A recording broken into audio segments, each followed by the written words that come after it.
Alhamdulillah baru saja kita menunaikan sholat subuh berjamaah. Insya Allah akan dilanjutkan dengan tolong ini oleh Ustaz Ahmad Kursi. Alhamdulillah beliau sudah hadir di tempat kita. Mudah-mudahan menambah ilmu pengetahuan kita, menambah iman dan lisan kita semua. Tak lupa selawat serta salam senantiasa tercurah kepada junjungan kita Nabi Muhammad SAW, kepada keluarganya, kepada para sahabat, kepada figura Islam hingga akhir zaman.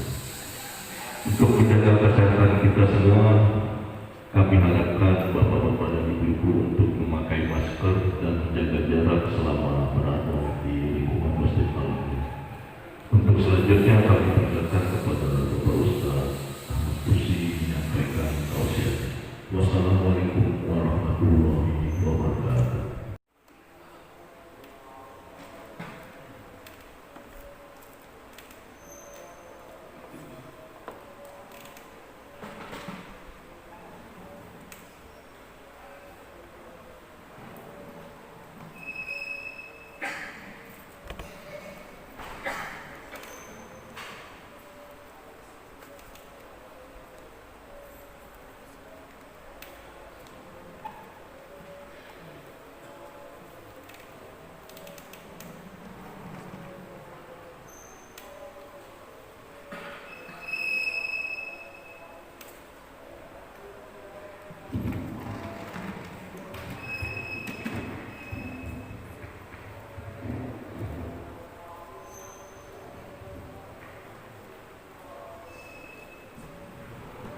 Bismillahirrahmanirrahim.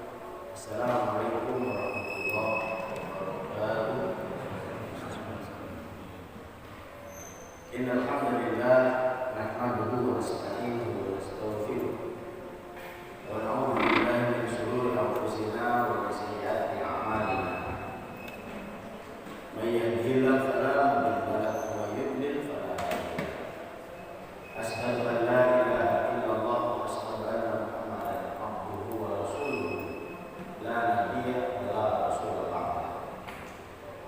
Allahumma shalli ala nabiyyina Muhammad wa ala alihi wa sahbihi ajma'in.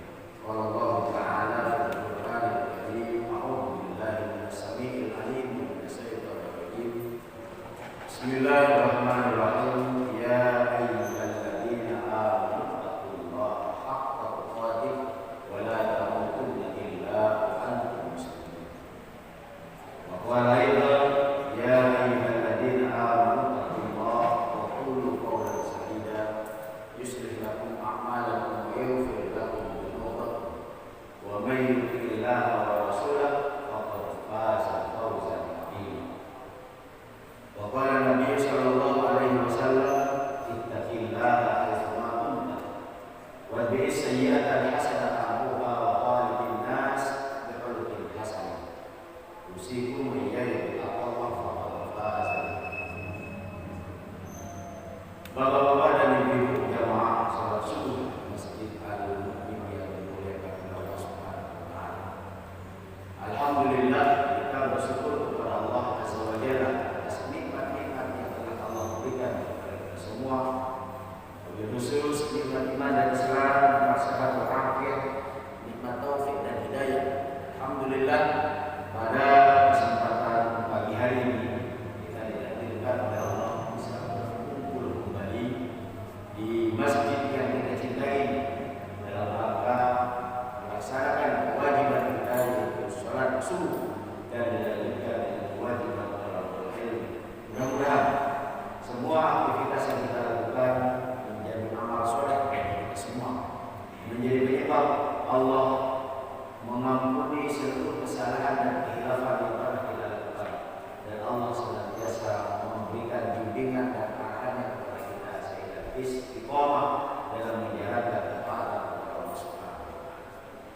Salawat serta salam kita haturkan kepada Nabi Muhammad sallallahu alaihi wasallam, penutup para nabi dan tidak ada nabi sesudah Nabi Muhammad, satu-satunya nabi yang diberikan izin oleh Allah untuk memberikan syafaat kepada umatnya. Kita mulai taklim pagi ini dengan baca basmalah. Bismillahirrahmanirrahim.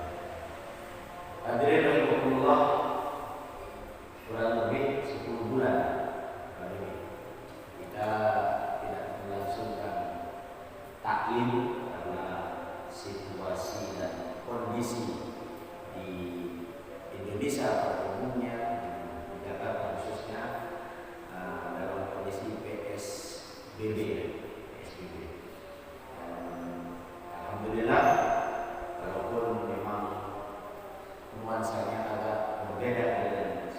sebelumnya. Kalau saya bilang berbeda, seperti yang disampaikan tadi, berarti salah satu cara untuk menjaga kesehatan kita ya senantiasa pakai masker, jaga jarak dan lain sebagainya. Nah, tetapi kondisi seperti ini tidak menyurutkan semangat kita untuk senantiasa menjadi hamba-hamba Allah yang istiqomah dalam taat kepada Allah Subhanahu wa taala. Nah, ikhtiar zahir kita lakukan, ikhtiar batin senantiasa berjalan. Ikhtiar zahir ya olahraga, makan makanan yang bergizi, jaga jarak, cuci tangan dan sebagainya kita patuhi, dan ikhtiar batin senantiasa beristighfar kepada Allah, berselawat kepada Nabi Muhammad SAW dan berdoa. Mudah-mudahan kita dilindungi oleh Allah Subhanahu wa taala, dijauhkan dari segala macam penyakit termasuk virus corona, dan keluarga-keluarga kita mudah-mudahan senantiasa kuat iman, Islam, sehat jasmani dan rohani, dan menjadi hamba-hamba Allah yang mulia di dunia dan mulia di akhirat. Amin ya rabbal alamin. Hadirin rahimakumullah, pada kesempatan pagi hari ini kita akan membahas salah satu firman Allah yang terdapat di dalam Al-Qur'anul Karim, surat Al-Ahzab ayat 70-71. Bagi bapak-bapak dan ibu-ibu yang pegang Quran, silahkan dibuka ayat 70-71 surat Al-Ahzab. A'udzu billahi minasyaitonir rajim. Bismillahirrahmanirrahim. Ya ayyuhalladzina amanu taqullaha wa qulu qawlan sadida yuslih lakum a'malakum wa yaghfir lakum dhunubakum wa may yuti'illaha wa rasulahu faqad faza fawzan 'azima. Ayat yang ke-72 73. Inna aradnal amanata 'ala as-samawati wal ardh wal jibali fa baina an yahmilnaha wa asfaqna minha wa hamalaha insan innahu kana zaluman jahula liyu'adhiba Allahu al-munafiqina wal munafiqati wal musyrikina wal musyrikati wa yatuba Allahu 'alal mu'minina wal mu'minat wa kana Allahu ghafurur rahim. Hadirin rahimakumullah, dalam ayat ini Allah menyatakan, a'udzubillahi minasyaitonir rajim, ya ayyuhalladzina amanu, wahai hamba Allah, orang-orang yang beriman, ittaqullaha, bertakwalah kamu semua kepada Allah, wa qulu qawlan sadida, dan berkatalah dengan perkataan yang benar. Yuslih lakum a'malakum, maka Allah akan memperbaiki perbuatan-perbuatan kalian. Wa yaghfir lakum dhunubakum, dan Allah akan mengampuni dosa-dosa kalian. Wa may yuti'illaha wa rasulahu, dan siapa saja yang taat kepada Allah dan Rasulnya, faqad faza fawzan 'azima, maka dialah orang-orang yang mendapatkan keberuntungan yang sangat besar. Bapak dan Ibu yang dimuliakan oleh Allah, hari ini kita berada di Ahad kedua di bulan Desember, akhir tahun 2020. Sengaja ayat ini kita bahas pada kesempatan pagi hari ini sebagai wujud introspeksi diri kita di dalam melaksanakan ketaatan kepada Allah, melaksanakan perintah-perintah Allah dan menjauhi larangannya, khususnya di masa pandemi ini dan di akhir tahun 2020, dengan tujuan dan harapan kita lebih baik di tahun yang akan datang, di waktu-waktu yang akan datang, dan menjadi hamba-hamba Allah yang mendapatkan kesuksesan dan kemuliaan di dunia dan di akhirat. Karena kita yakin betul bahwa kehidupan ini bukan hanya di dunia saja, ada yang namanya kehidupan akhirat. Kalau kita lihat perjalanan hidup manusia melalui 5 alam. Yang pertama disebut dengan alam ruh, yang kedua disebut dengan alam rahim, yang ketiga alam dunia, yang keempat alam barzakh, dan nanti kita akan bertemu dengan yang disebut dengan alam akhirat. Alam ruh sudah kita lewati, alam rahim sudah kita lalui. Saat ini kita berada di alam dunia yang insya Allah suatu waktu nanti kita akan pindah ke alam barzakh dan akan pulang rahmatullah pindah ke alam akhirat. Dan di setiap alam itu kita diberikan kehidupan oleh Allah dan diberikan rizki.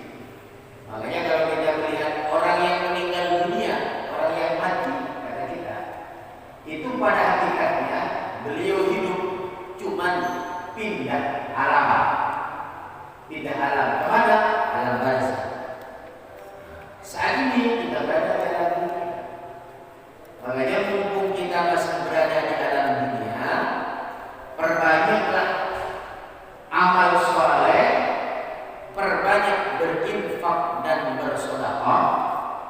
Karena ketika nanti kita di alam barzakh sudah tidak ada lagi aktivitas itu, infak dan sedekah, sholat, puasa, zakat, ngaji, tilawah Al-Quran dan lain sebagainya. Di alam barzakh sudah tidak adanya kewajiban atau perintah untuk melaksanakan infak dan sedekah, amar ma'ruf dan nahi munkar, thalabul ilmi. Ini adanya waktu kita di dunia. Makanya Rasulullah menyatakan dalam thalabul ilmi saja, utlubul ilma minal mahdi ilal lahdi. Belajarlah kamu, tuntutlah ilmu dari sejak buaya ini sampai masuk liang lahat. Kenapa? Ketika sudah masuk liang lahat, sudah tidak ada lagi tugas dan tanggung jawab. Makanya kalau kita mendengar hukum taklifi, hukum taklifi itu hukum yang dibebankan oleh Allah kepada orang-orang yang sudah mukallaf. Apa yang disebut dengan mukallaf? Mukallaf itu baligh dan berakal. Baligh secara biologis, dia sampai pada waktunya, waktu untuk mendapatkan tanggung jawab. Tanda-tandanya kalau perempuan haid, kalau laki-laki mimpi janabah, itu disebut dengan baligh. Tapi kalau anak-anak baru usia 7 tahun, 8 tahun, 9 tahun, pintar, hafal Quran, hafal hadis, di sekolahnya ranking 1, nilai matematikanya 10, bahasa Inggrisnya 10, masih umur 9 tahun, itu belum disebut dengan baligh, tapi baru disebut dengan sebutan mumayyiz. Kapan dia disebut dengan baligh? Ketika sudah haid bagi perempuan, kemudian mimpi basah yang diwajibkan untuk mandi janabah bagi laki-laki, baligh secara biologis. Kemudian akil itu akalnya normal atau akalnya sehat, tidak gila. Maka orang yang sudah baligh dan berakal disebut dengan mukallaf. Orang-orang yang sudah mukallaf itu mempunyai hukum taklifinya ada 5. Ada wajib, maka perempuan yang sudah haid keluar rumah membuka aurat haram hukumnya. Kenapa? Karena wajib dia menutup aurat. Aurat yang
sunnah.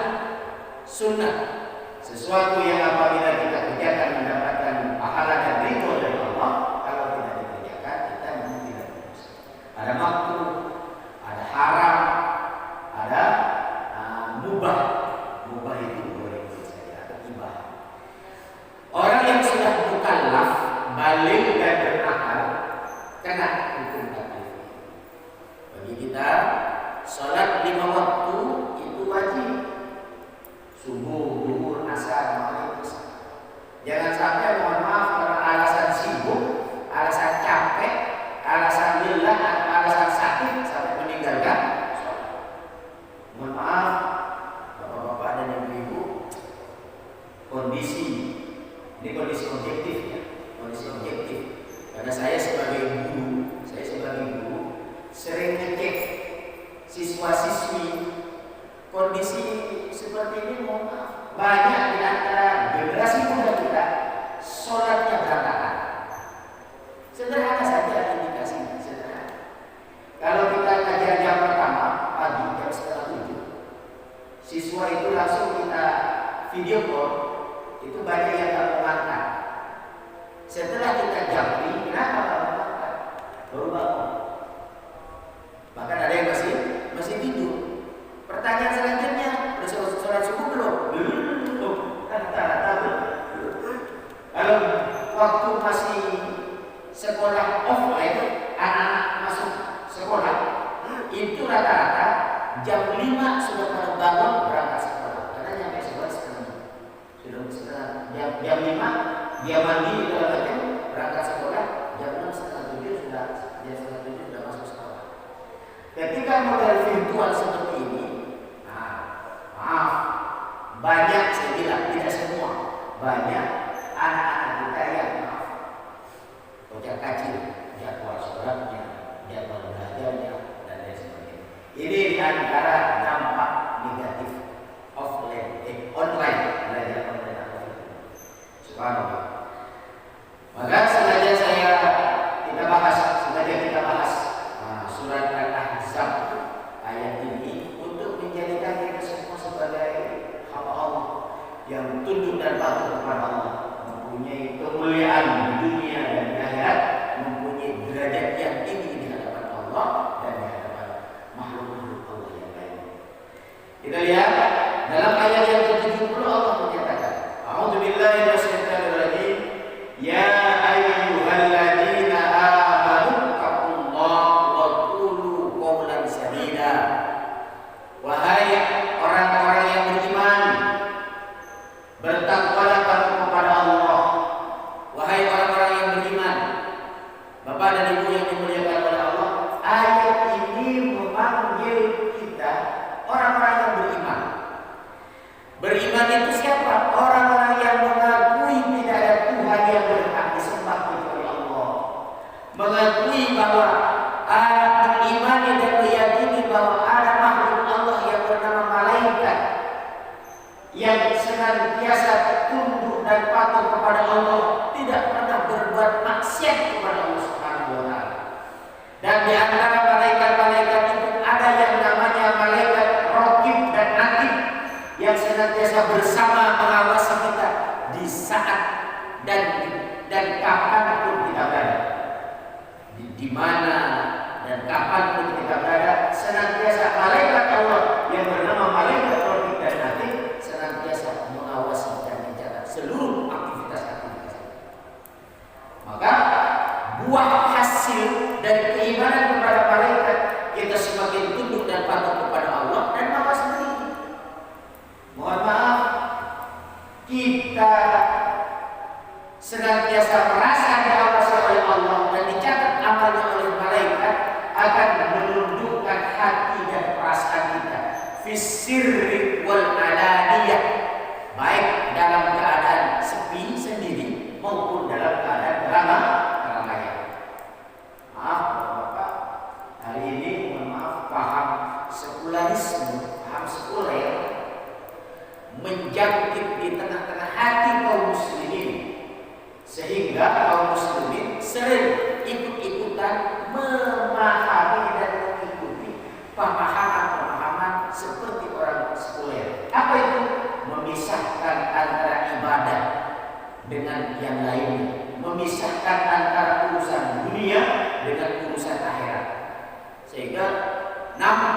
ketika di masjid seakan-akan soleh, seakan-akan baik, seakan-akan taat kepada Allah, tapi di luar masjid, alhamdulillah, maksiatnya luar biasa.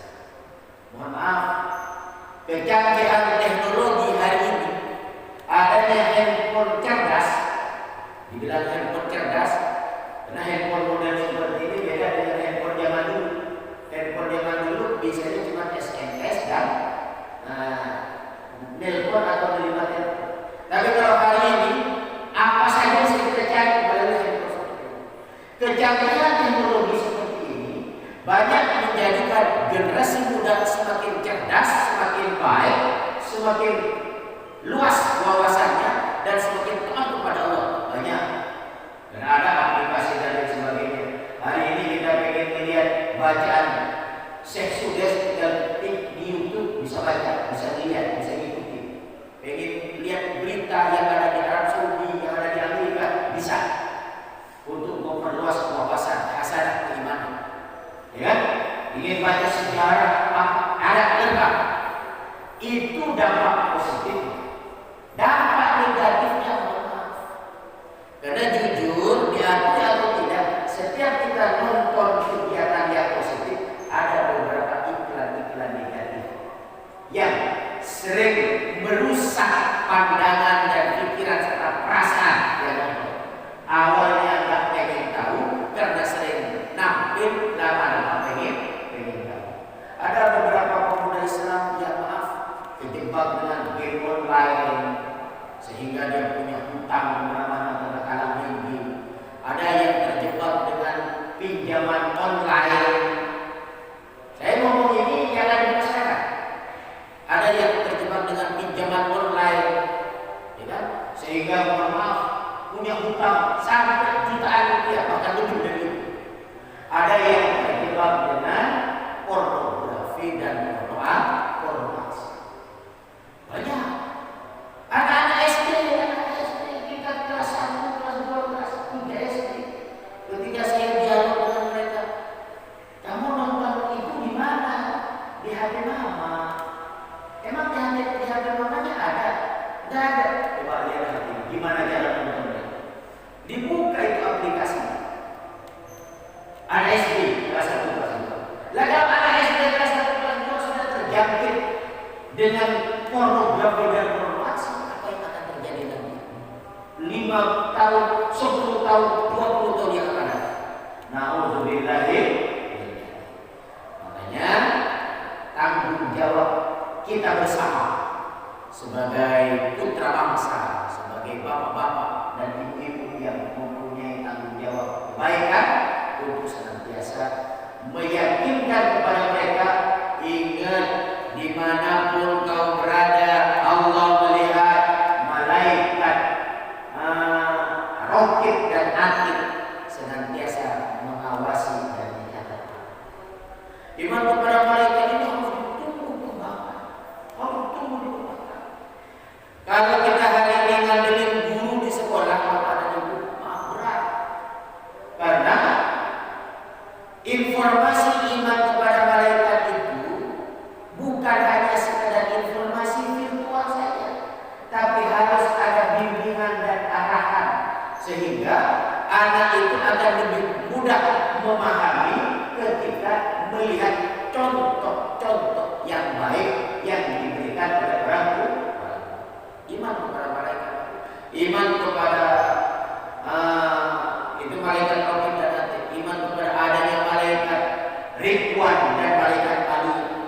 Rukun iman itu. Yang ketiga, iman kepada kitab-kitab Allah. Yakin betul bahwa kitab Allah itu ada 4 yang wajib diketahui. Di antaranya adalah iman kepada kitab Al-Qur'anul Karim. Saya kemarin sempat diskusi dengan guru Al-Quran hadis, guru PAI di SMP, SMK dan SDI. Gimana cara ngajarnya Al-Quran di masa pandemi? Repot saja, repot. Ngajarin tatap muka saja susahnya, apalagi online. Kalau yang sudah lancar, tinggal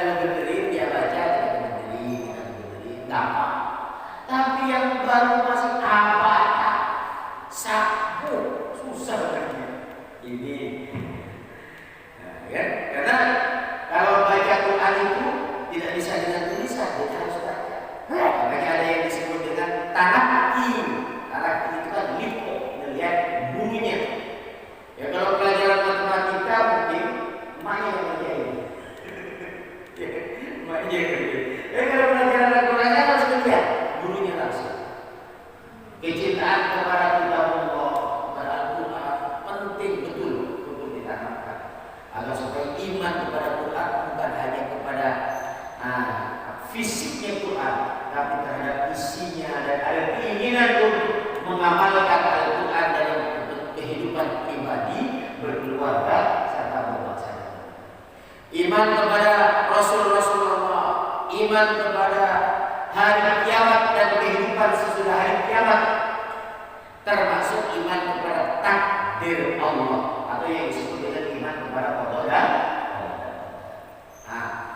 ya ayyuhalladzina amanu, wahai orang-orang yang beriman yang sempurna imannya.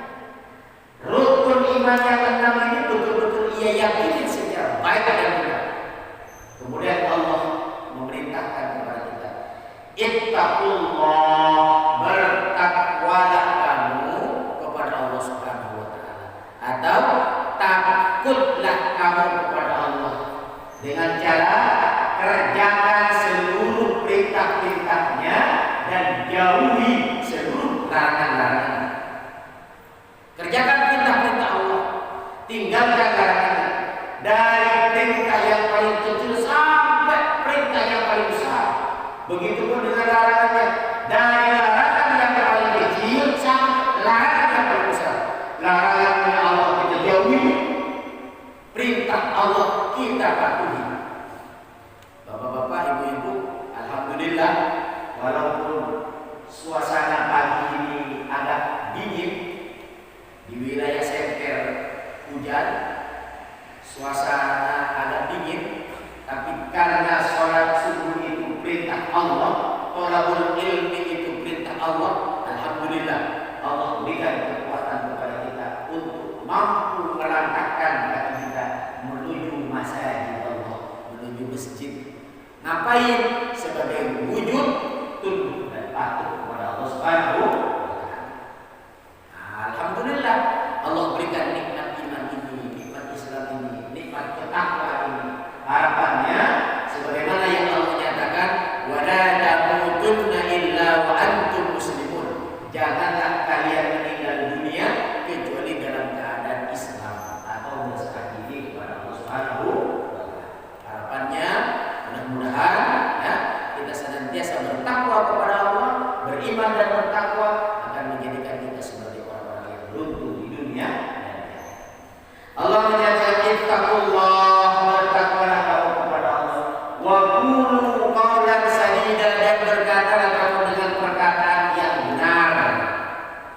Wa qulu qawlan sadida, menurut Ibnu Katsir, yang disebut dengan qawlan sadida ini disebut dengan mustaqimah, perkataan yang lurus, istiqamah, perkataan yang lurus, perkataan yang benar, perkataan yang jujur, perkataan yang istiqamah dalam ketaatan kepada Allah.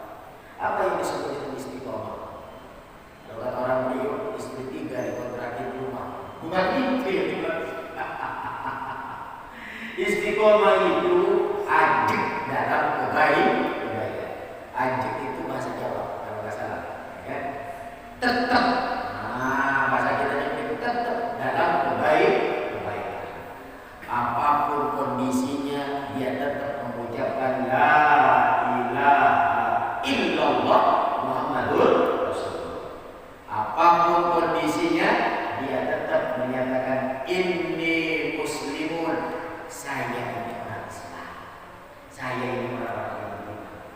Ketika dia kaya, ya, dia tunduk dan patuh kepada Allah dengan bersyukur dengan hartanya. Ketika dia miskin, dia tunduk dan patuh kepada Allah dengan bersabar dalam keadaan kemiskin.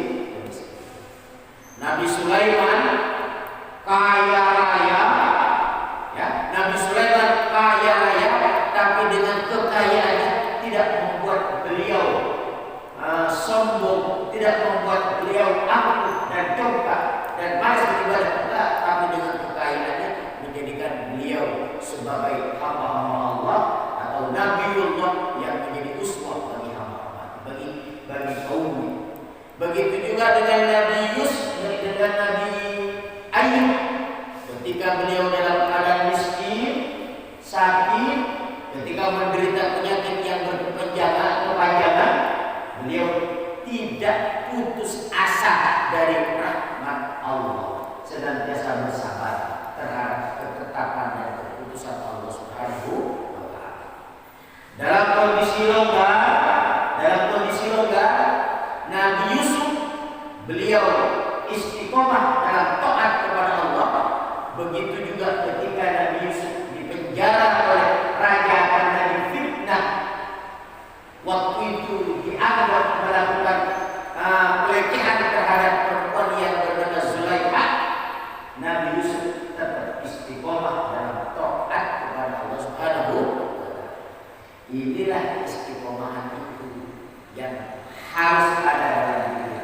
Makanya ini disebut dengan qaulan sadida, bermakna mustaqimah, istiqomah, dan dia yakin bahwa Allah Subhanahu wa Ta'ala melihat semua perbuatannya dan memberikan balasan yang terbaik yang bagi siapa yang melakukan kebaikan. Wa qulu qawlan sadida. Maka bagi siapa saja yang beriman kepada Allah, bertakwa kepada Allah, dan berkata dengan perkataan yang benar, Allah Subhanahu wa Ta'ala memberikan janji bagi mereka. Apa? Yuslih lakum a'malakum. Yang pertama, Allah akan memperbaiki perbuatan-perbuatanmu. Subhanallah. Bapak-bapak dan ibu-ibu yang dimuliakan oleh Allah, ketika kita belajar berkata yang jujur, berkata yang benar, maka Allah akan mengarahkan kita untuk bisa berbuat yang baik, akan memberikan kesempatan kepada kita untuk senantiasa menjadi hamba Allah yang saleh. Yuslih lakum a'malakum, akan memperbaiki amalan-amalan kita. Maka prinsip yang pertama, jujurlah dulu. Maaf kalau hari ini ada pepatah atau ada kata-kata yang sering disampaikan. Hari ini Ustaz, nyari orang pintar itu banyak, yang susah itu nyari orang jujur, ya kan? Yang nyari orang pandai itu banyak, nyari orang jujur yang agak susah. Makanya sampai Rasulullah SAW menyatakan, wa qulil haqqah walau ala nafsika, dan katakan yang benar walaupun terhadap dirimu sendiri. Kenapa demikian? Bapak dan Ibu yang dimuliakan oleh Allah, orang yang baik itu hatinya akan merasa bersalah kalau dia melakukan kebohongan. Sebagian ulama menyatakan hati manusia ini dibagi menjadi beberapa tingkat. Yang pertama, lapis luar disebut dengan sebutan sodrun. Sodrun itu dada, lapis luar. Di dalam sodrun ada namanya kolbun. Kolbun itu hati. Di dalam hati ada namanya fuadun. Di dalam fuadun ada namanya lubbun. Kan? Sodrun, kan? Kolbun, fuadun, lubbun. Makanya lubbun itu kemudian dinyatakan dari lubuk hati yang paling dalam.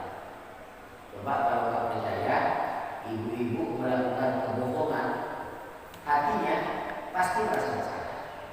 Bapak-bapak melakukan kebohongan, kekeliruan, pasti hati kecilnya merasa bersalah. Maka orang yang senantiasa dibayang-bayangi oleh perasaan bersalah, ada beberapa kemungkinan. Kemungkinan yang pertama, dia akan buru-buru sadar dan dia bertaubat kepada Allah Subhanahu wa Ta'ala. Yang kedua, kemungkinan yang kedua akan tertutup hatinya sehingga dia akan kebal dengan kesalahan. Yang pertama ada kemungkinan dia menjadi orang yang baik sehingga dia buru-buru bertaubat. Kemungkinan yang kedua kebal, mati hatinya sehingga dia menjadi sadis. Sudah tidak kompromi lagi mana baik, mana buruk, mana hak, mana batil. Coba kita lihat ya, suasana pandemi seperti ini, melihat orang banyak laparan, banyak korban PHK, banyak perusahaan tutup.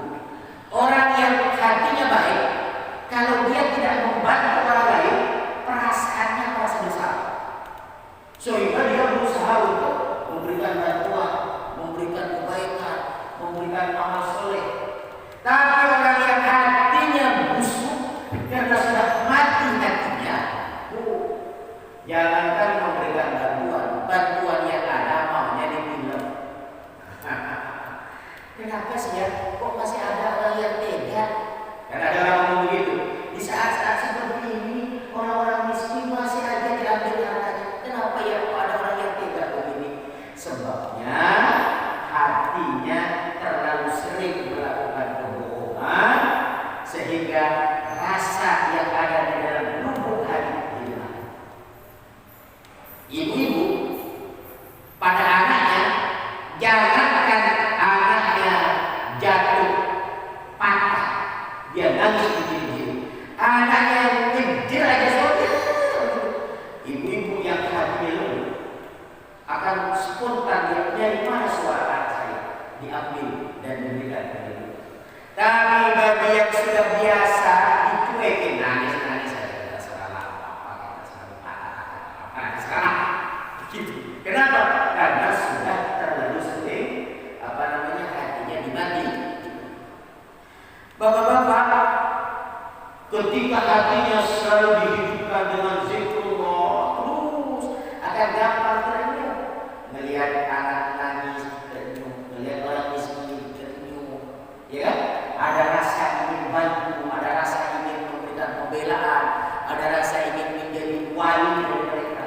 Ketika hatinya hidup, luput, hatinya hidup. Kalau dia nggak makan, lapar, saya juga lapar.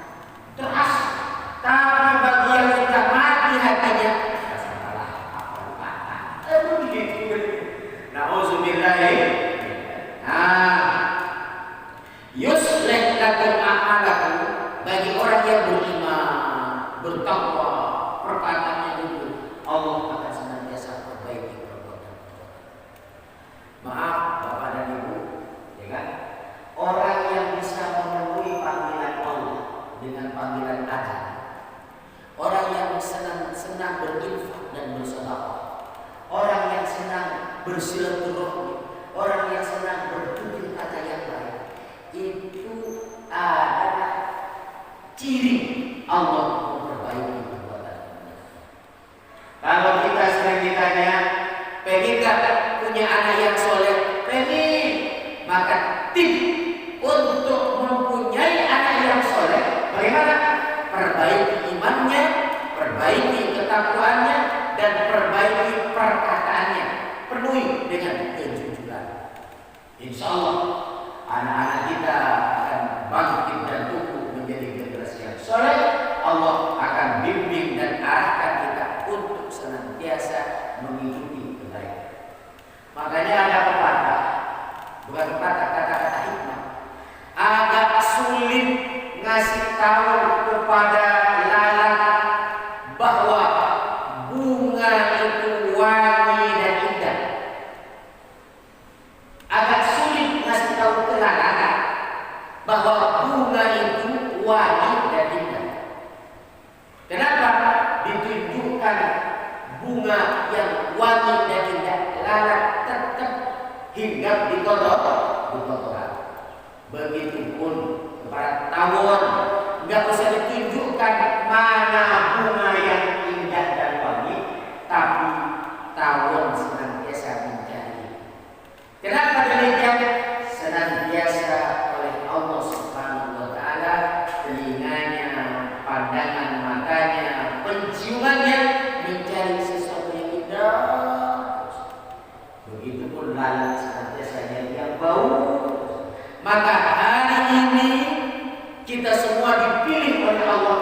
diberikan yusrin lakum a'malakum, bersyukurlah kita kepada Allah dan perbaiki terus iman dan amal saleh kita biar semakin wa yaghfir lakum dzunubakum, dan Allah akan mengampuni dosa-dosa kalian.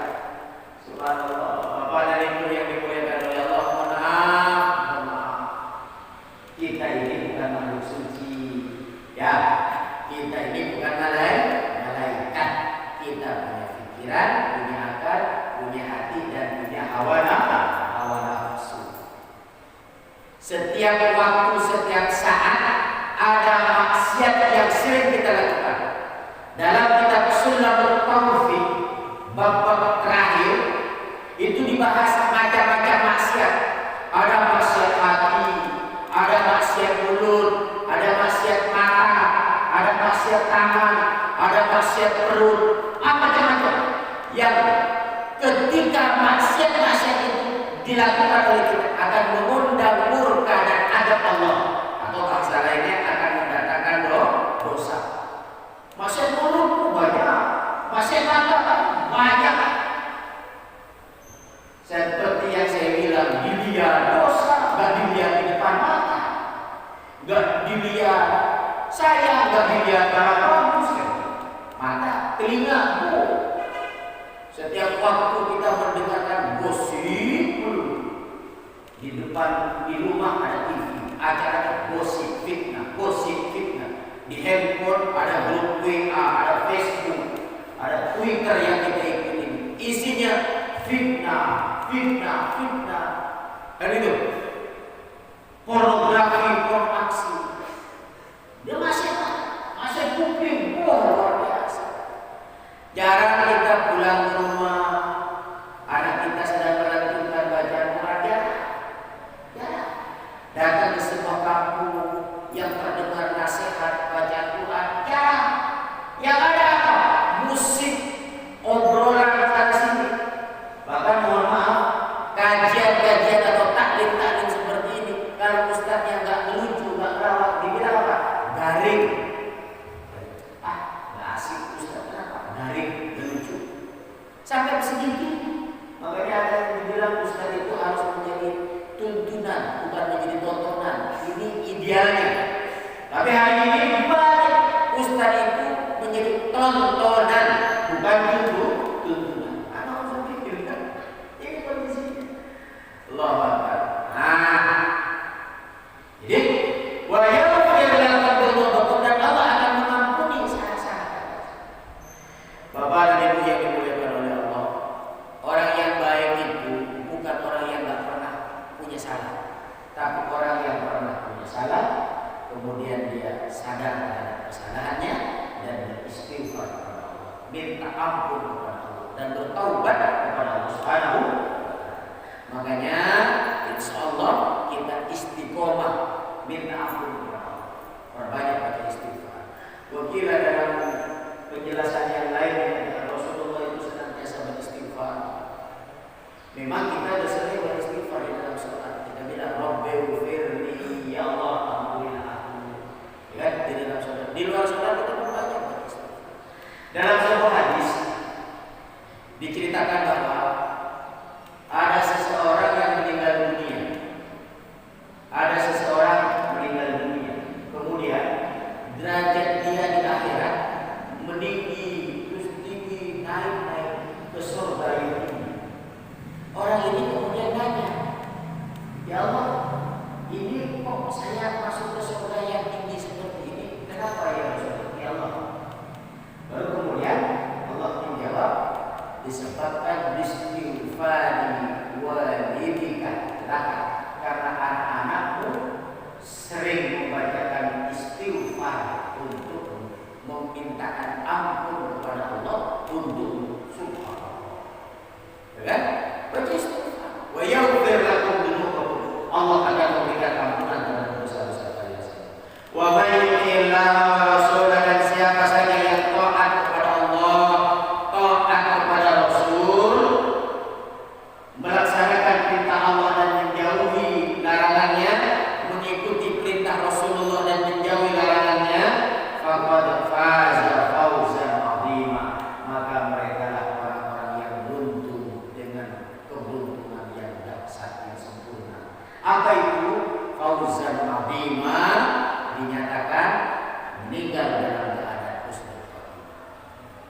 dalam keadaan mendapatkan rezeki yang halal dan barokah, diampuni dosa-dosanya oleh Allah Subhanahu wa taala. Di akhirat yadkhulun al-jannah bila hisab, masuk ke dalam surga dengan hisab yasir yang ringan, bahkan tanpa dihisab lagi, masuk ke dalam surga dengan penuh keselamatan. Subhanallah. Kita berharap, bermohon dan berdoa kepada Allah, mudah-mudahan Allah kuatkan iman Islam kita, Allah kuatkan ketakwaan kita kepada Allah, Allah bimbing dan arahkan kita untuk senantiasa jujur dalam perkataan, perbuatan dan aktivitas, sehingga Allah berikan kepada kita semua kebaikan. Allah perbaiki amal-amal kita, Allah ampuni dosa-dosa kita, dan Allah jadikan kita senantiasa taat kepada Allah dan Rasulullah, sehingga kita hidup dalam taat, meninggal dalam keadaan husnul khatimah. Di akhirat insya Allah kita termasuk hamba-hamba Allah yang dimasukkan ke dalam surga ya Allah Subhanahu wa taala. Amin ya rabbal alamin. Hadirin rahimakumullah, itu saja yang bisa kita sampaikan pada kesempatan pagi hari ini. Sebelum ditutup, kalau ada pertanyaan Bapak silakan.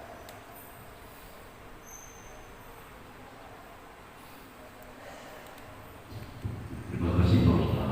Kursi berasa Malaysia Al-Azhar, di mana berasa mengenai ada 5 orang tentang praktik alam dunia, alam barzah dan alam akhirat, mengenai juga selanjutnya ada akhir balik setelah dari alam, ada hukum akhir balik wajib, sunnah, makruh, mubah, haram, dan ada iman, di mana ada percaya kepada Allah, malaikat, kitab Allah, Rasul, takdir dan akhirat. Yang terakhir mengenai di dalam ada sobrun, qawlun, wa'adun dan betul. Nah, untuk bapak-bapak dan ibu-ibu yang ingin bertanya berhubungan dengan bahasan hari ini mengenai surah Al-Azhar ayat 70 sampai 71, silakan bagi bapak-bapak yang ingin bertanya.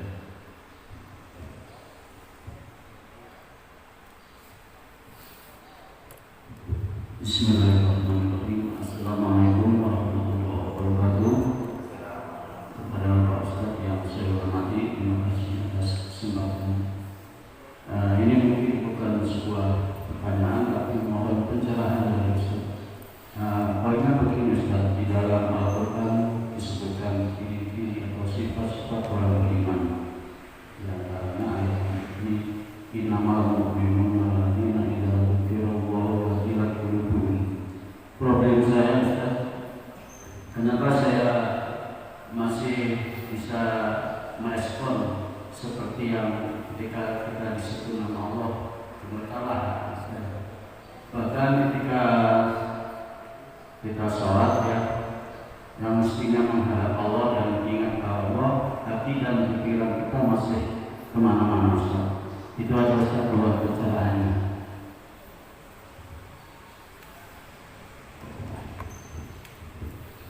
Masih ada yang ingin bertanya bagi bapak-bapak atau ibu-ibu? Kalau nggak ada, berarti langsung jawab aja Ustaz. Bismillahirrahmanirrahim. Alhamdulillah. Subhanallah, ini pertanyaan yang luar biasa. Dan ini bukan hanya menimpa Bapak, dan mungkin menimpa kita semua. Ya, sampai ada istilah saya dulu sama teman-teman kalau kehilangan barang, teman-teman saudara, kita lagi saudara ini dompet kalau di mana lebih mencarinya, kunci kalau di mana lebih sudah Allah. Ingat itu kunci dompet di atas lemari, kunci di celana yang warna hitam. Kenapa demikian? Yang pertama, perlu kita ketahui bersama bahwa setan itu musuh yang nyata.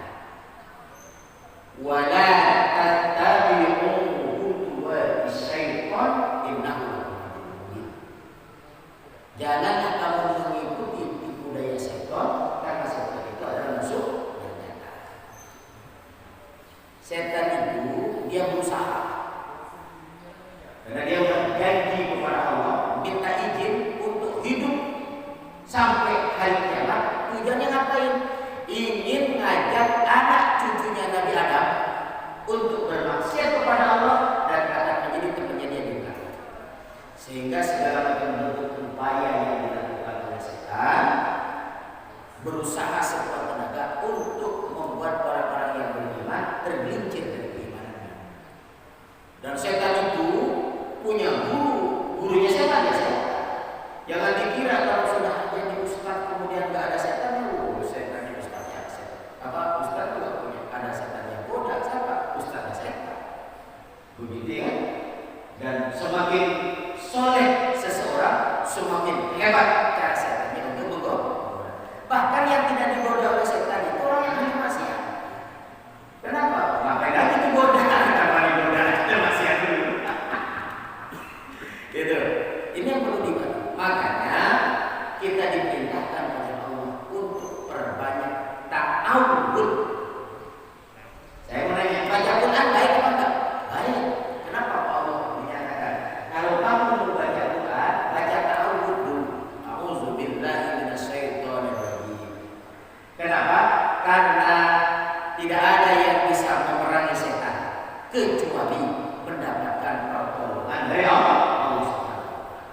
Makanya dia bilang, aku berlindung kepada Allah dari godaan setan. Kalau ada orang ngaku, saya bisa panggil setan, saya bisa usir setan, itu indikasi dia sedang bersekutu dengan setan. Maaf, indikasi dia berkawan dengan setan.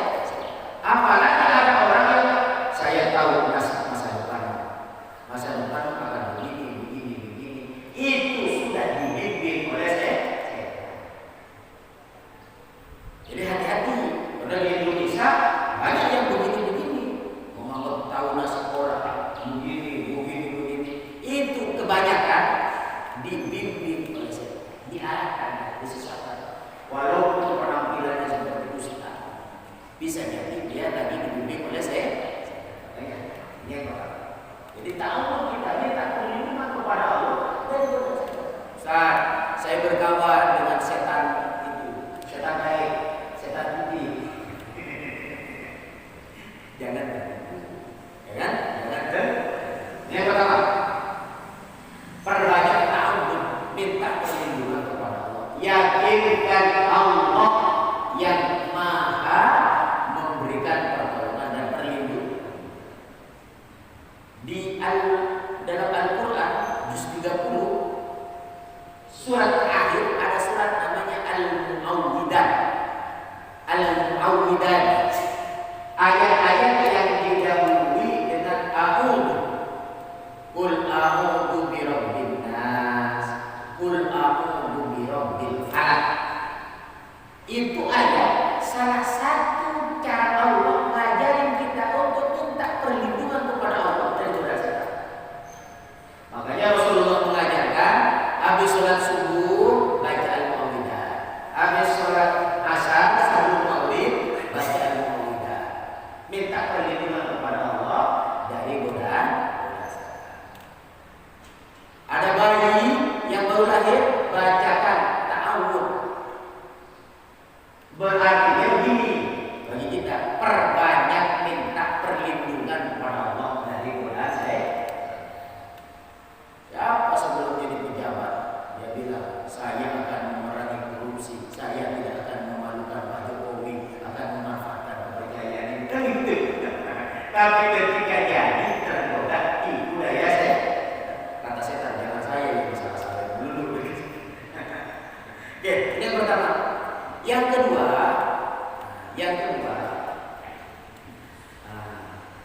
kenapa ada orang baca Quran kok hatinya tak bergetar? Ada beberapa sebab. Di antaranya yakinnya kurang berdoa. Yang kedua, tak faham terhadap petunjuk dan larangan yang ada.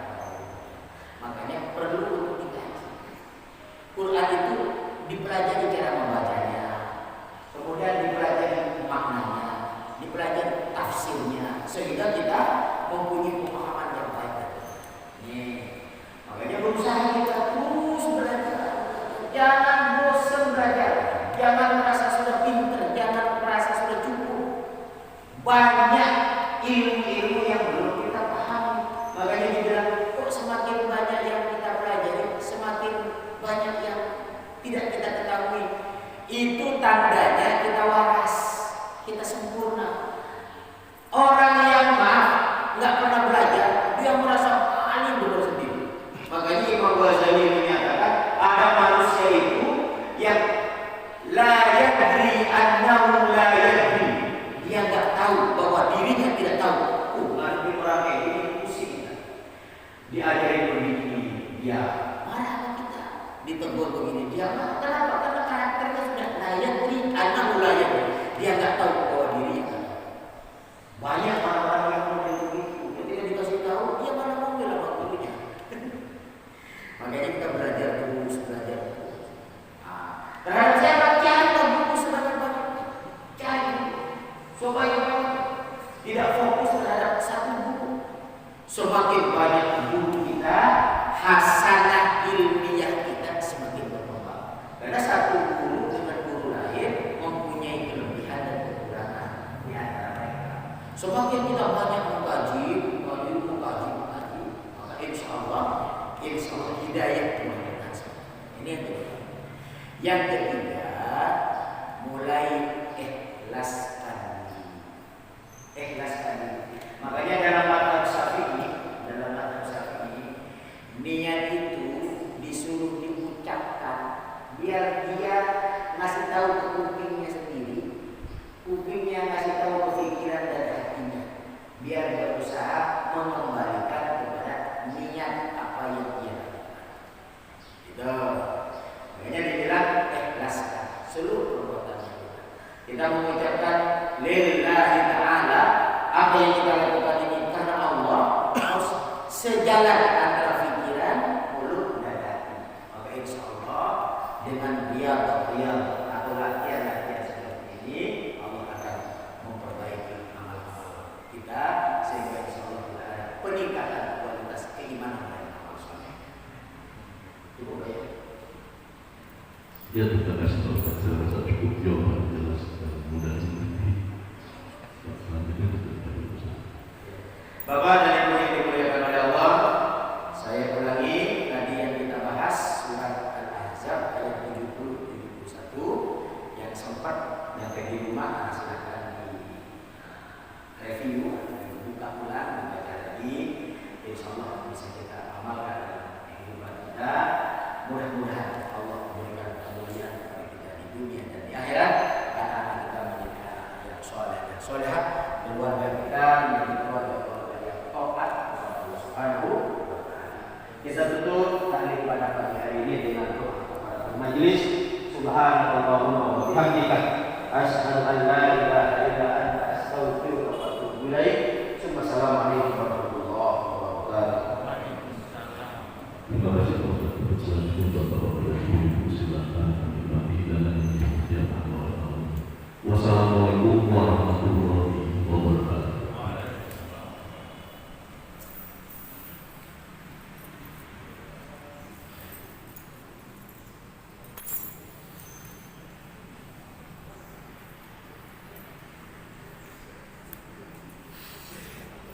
Iya, demikian tadi kuliah subuh Masjid Al-Mumin Kelapa Gading. Wabillahi taufiq wal hidayah. Wassalamualaikum warahmatullahi wabarakatuh.